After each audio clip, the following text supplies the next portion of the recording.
সামনে কিন্তু রমজান মাস আসতেছে, বর্তমানে শাবান মাস চলতেছে। এখন থেকে তওবা করা দরকার।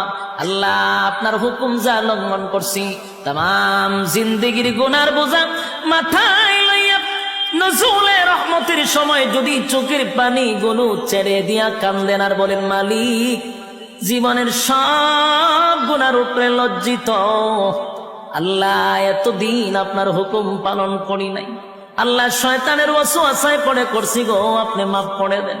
চোখের পানিগুলো ছেড়ে দিয়া যদি আল্লাহর দরবারে আপনি দরখাস্ত করেন, আমার আল্লাহ বলেন, বান্দারে যৌবনকালে যদি একবার ডাক দেস, আমি 70 বার বান্দা তোর ডাকে জবাব দিই।